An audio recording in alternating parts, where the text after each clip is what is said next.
Pavlov's aim was to discover what caused saliva to flow. He rerouted the salivary ducts to the outside of his dog's cheek so that he could collect and measure the spittle. Perhaps he thought the production of saliva might be the result of a fixed nervous reflex, like a knee jerk. 5 минут 42 секунды. After taking many measurements of spittle, he confirmed that the dogs drooled automatically when their tongues touched food.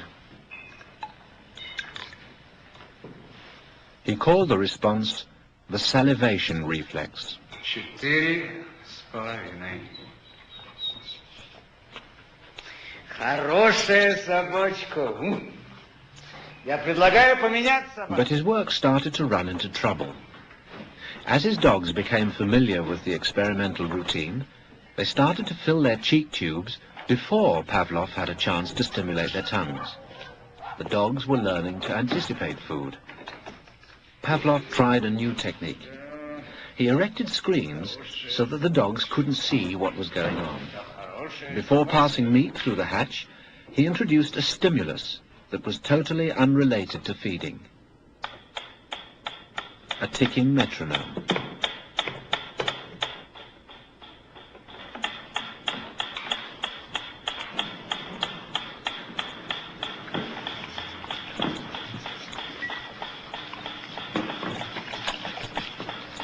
At first, the dog dripped saliva into its cheek tube only when the food appeared.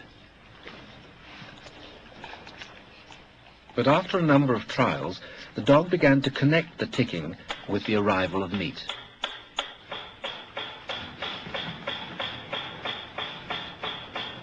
Soon the sound alone made the dog drool. Eventually, the dog salivated as much to the ticking itself as it did originally to the presentation of food. Полная. Идите сюда. Что я говорил? He called this new response the conditioned reflex.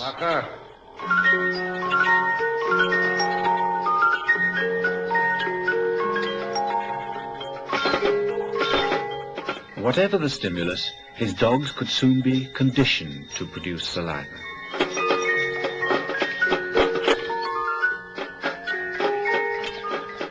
Pavlov believed that he had discovered how animals learned, even in the wild.